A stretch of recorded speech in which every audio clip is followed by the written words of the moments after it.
Voilà, alors ce dernier chapitre est émouvant parce que nous avons là les derniers mots écrits par l'apôtre Paul, en tout cas les derniers mots qui nous ont été conservés. Et nous découvrons ici un apôtre au bout de sa course, mais qui garde jusqu'à la fin le souci de l'évangile, le souci de la continuité de l'évangile, et ceci au cœur d'un réseau de relations et d'actions qui est assez époustouflant. On a là vraiment un immense champion de la foi, mais aussi un homme qui, dans son humanité profonde, fait face à la mort, regarde ce qu'a été sa vie, aspire à avoir certains derniers moments avec ceux qui lui sont chers, affronte seul aussi certaines épreuves. Et tout cela est saisissant, tout cela est solennel. On sent qu'on touche à des essentiels, à ce qui tient ou tombe, à ce qui reste d'une vie, à ce qui compte vraiment.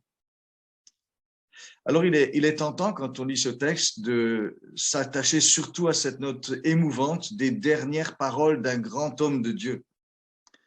Mais il faut bien noter que le mouvement du texte est beaucoup plus dynamique que cela.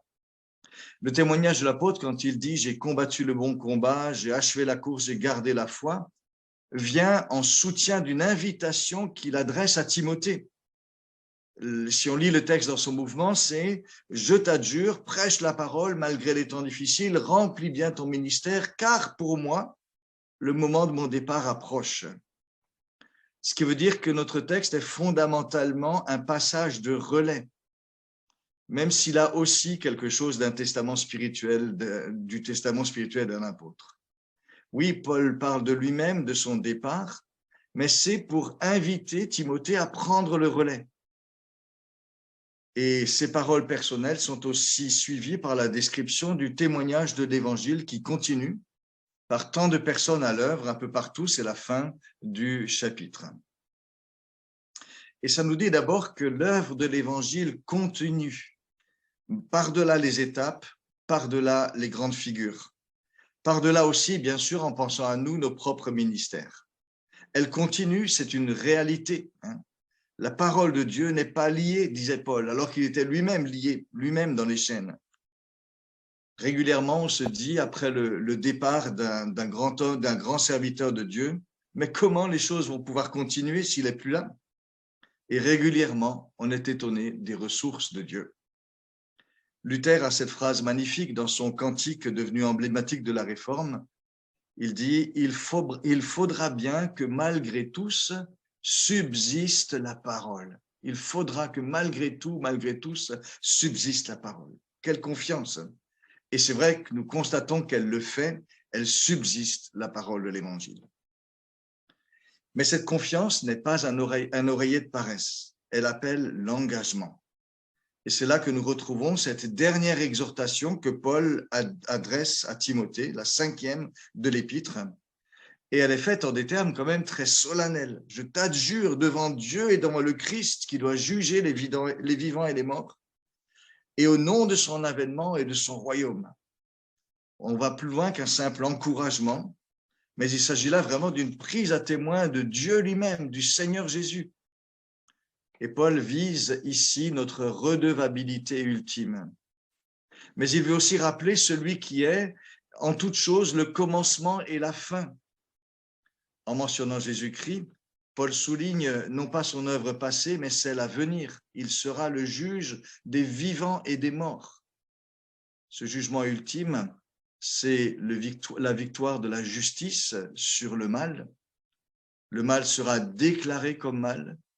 Le mal sera condamné comme mal.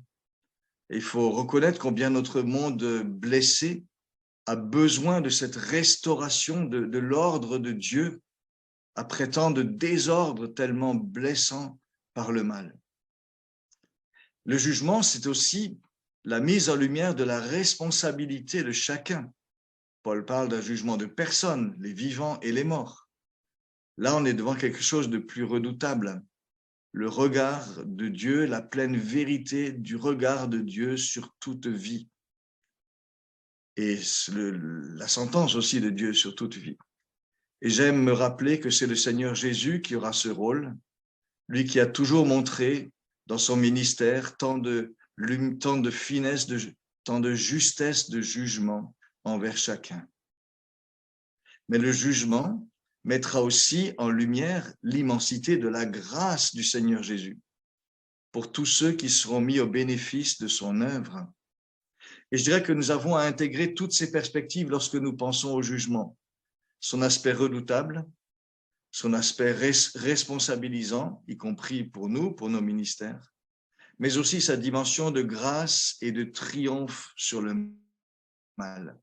Et c'est ce qu'indique la suite qui parle de l'avènement du Seigneur, sa manifestation épiphanéa et de son royaume.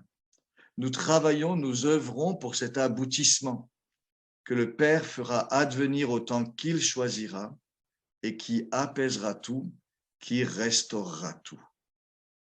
Et Paul donc met cela devant Timothée pour lui dire, mais prends ta part, fais ton job, inscris-toi dans ce grand projet de Dieu par ton engagement fidèle. Sois fidèle à ton appel, celui que Dieu t'a adressé. Et cela nous concerne, bien sûr, nous aussi. Notre appel est solennel. Il nous intègre dans un projet qu'il nous appartient d'honorer par notre engagement persévérant. Quelle est la tâche qui nous revient dans cet engagement qui nous est demandé? Et on peut dire ici, qu'est-ce qui apportera lumière et espérance de génération en génération dans la perspective du projet de Dieu? Je reprends ici les mots de Luther. Il faut que subsiste la parole. Il faut que subsiste la parole.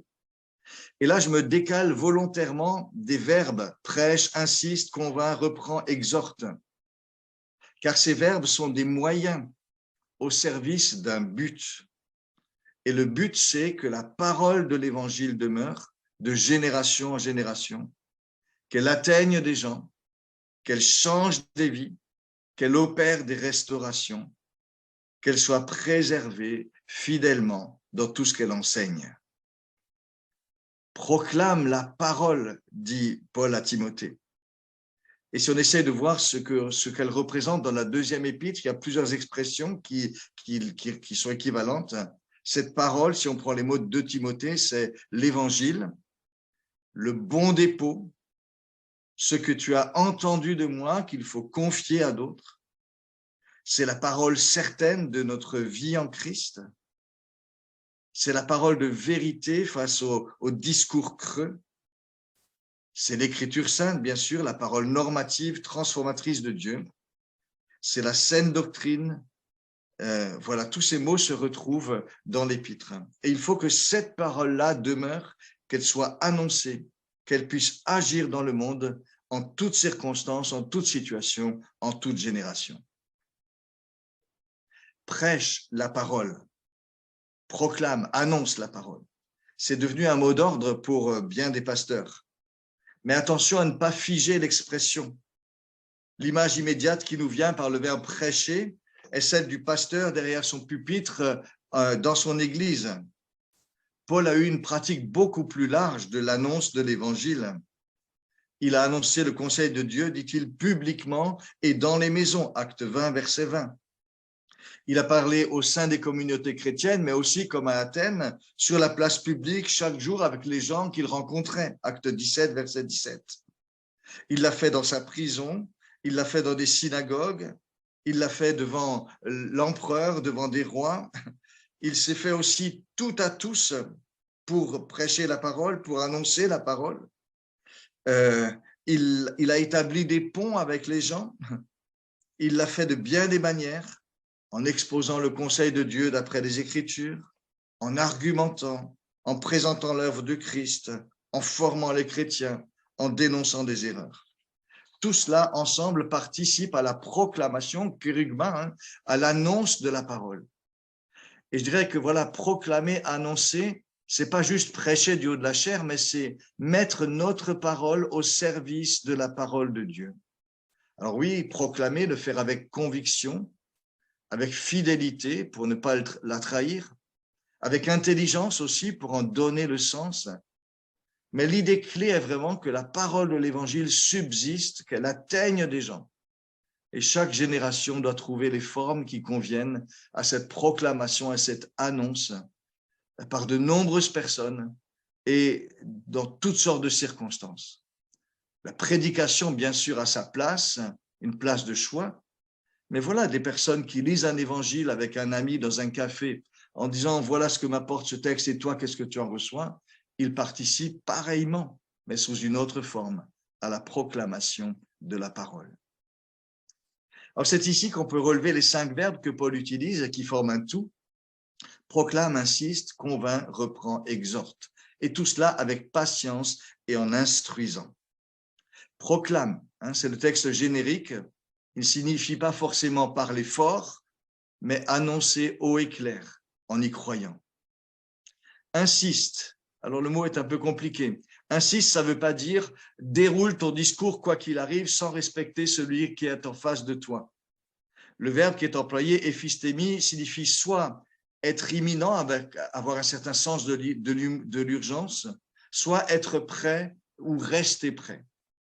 Alors si on le prend subjectivement, ça veut dire reste en alerte, quelles que soient les circonstances. Et ça s'applique plutôt à nos dispositions. Si on l'applique au message, ça veut dire garde le sens de l'urgence, de l'actualité du message. Voilà ce que veut dire ce mot insiste. 3 mots ensuite, convainc, reprend, exhorte. Ça signifie en tout cas que l'on prend en compte la situation des auditeurs et de leurs besoins. L'un a besoin de repères ou d'assurance, on va essayer de le convaincre. L'autre a besoin d'être corrigé, on va le reprendre. L'autre d'être encouragé, on va l'exhorter. Et ça nous rappelle que l'annonce, la proclamation de l'évangile n'est pas unilatérale. Elle doit chercher à être pertinente, en phase avec les situations et les besoins. Paul précise l'importance de la patience. Et ça nous rappelle que la proclamation chrétienne laisse aux personnes le temps des cheminements et le temps de l'œuvre de Dieu dans leur cœur. La patience est le refus de la pression, des techniques humaines pour provoquer des décisions. C'est une vraie forme du respect des personnes. Et nous avons besoin vraiment de cette vertu en tant que pasteur, c'est clair. Et puis la proclamation veillera aussi à se faire en instruisant, c'est-à-dire donner le sens de la parole que l'on annonce, de l'évangile, de telle sorte que cette parole puisse être intégrée, assimilée par celui qui écoute. Et ça, c'est vraiment le refus d'une proclamation à coups de marteau qui se contente d'asséner les vérités. Il faut, par l'intelligence et la pédagogie, favoriser l'assimilation du message. Certains ont opposé la proclamation kérygma et l'enseignement didaché. Nous voyons ici qu'ils forment un tout. Il faut proclamer en enseignant, avec ce souci vraiment de donner le sens d'instruire. Alors voilà, c'est tout un programme, bien sûr. Paul dit très clairement que viendront des temps où ce ne sera pas évident, car des gens chercheront des discours selon leur envie. Et on voit ça de plus en plus, tout sauf l'évangile, tout sauf la morale judéo-chrétienne, tout sauf une vérité unique qui nous contraindrait. Mais ce n'est pas une raison pour abandonner la partie. Ces personnes ont d'autant plus besoin de l'évangile. Et comme Timothée, nous avons besoin de force, de persévérance, d'être conjurés devant Dieu et notre Seigneur Jésus-Christ à continuer pour que subsiste la parole dans notre génération, pour notre génération. Et il est possible que notre contexte nous demande plus particulièrement de la patience et cette capacité à instruire. Alors tout cela est exigeant, Paul ne le cache pas. Il souligne donc la nécessité d'être sobre, au verset 5, c'est-à-dire savoir nous fixer sur ce qui compte vraiment, d'être endurant dans les souffrances, de garder le souci de ceux qui ont besoin de l'évangile, de veiller à bien remplir notre ministère, l'accomplir jusqu'au bout et d'une bonne manière. Voilà donc pour les exhortations faites à Timothée. Après cela, Paul parle de lui-même. Il sait qu'il est arrivé au bout de sa course et on pourrait vraiment s'attarder sur ces paroles, elles sont tellement saisissantes, j'en relève quelques points. Alors ce témoignage de Paul s'inscrit dans un passage de relais, nous l'avons dit. Timothée et tous les autres doivent prendre le flambeau parce que Paul s'en va, tout comme Josué a dû prendre le relais de Moïse. Et c'est une perspective importante. Mais je dirais, une fois qu'on a bien saisi ce mouvement, il faut s'arrêter sur ce que Paul dit de lui-même. Et là, on découvre vraiment un homme authentique qui parle de lui, de sa situation de départ, de son bilan de vie, de ses besoins. Et ce texte touche vraiment par son authenticité, son humanité. Et j'aimerais souligner cette épaisseur d'humanité, parce que ça nous dit que la fin de course de l'apôtre Paul n'est pas instrumentalisée pour dire que seul compte l'évangile qui doit continuer envers et contre tout, et tant pis pour les personnes. Bien sûr que le projet de Dieu doit continuer, doit nous dépasser, mais ça ne supprime pas la prise en compte profonde de notre humanité, de nos ressentis, de nos étapes, de nos besoins. Le plan de Dieu n'est pas un rouleau compresseur qui écrase les personnes. C'était vrai pour Timothée, que Paul invite, exhorte, soutient. C'est vrai aussi pour Paul. Ces derniers mots sont pleins d'humanité. Alors, on a ici dans ce texte des paroles que certains ont voulu classer comme ne relevant pas de l'inspiration de l'Écriture. Quand Paul dit, par exemple, « Tâche de venir vers moi au plus tôt, avant l'hiver, apporte mon manteau, car que j'ai laissé chez Carpus, et les livres, surtout les parchemins. » Certains théologiens cataloguent ces personnes comme des choses dites en passant, obiter dicta, des choses qui ne relèvent pas de la foi, qui n'ont pas besoin de l'inspiration du Saint-Esprit.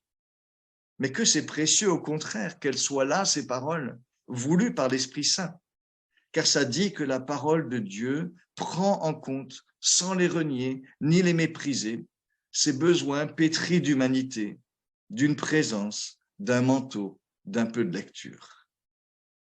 Humanité encore de Paul lorsqu'il fait le compte de ceux qui sont là, de ceux qui sont partis, des raisons de l'absence de chacun. On y découvre le besoin de présence et de soutien qu'éprouvent à certains moments même les gens les plus forts. On découvre aussi la priorité que Paul a donnée à l'Évangile en envoyant les uns et les autres en mission, alors qu'il aurait peut-être voulu les garder près de lui, qu'il en aurait eu besoin. On découvre aussi de belles vertus chrétiennes dans ce qui est relevé des personnes, l'hommage que Paul rend à Marc, qui m'est fort utile pour le service, lui que Paul autrefois avait refusé de prendre avec lui, l'estimant indécis. Belle attitude spirituelle aussi de Paul, lorsqu'il ne s'abandonne pas à la rancœur en devant souligner que personne ne l'a assisté dans sa première défense.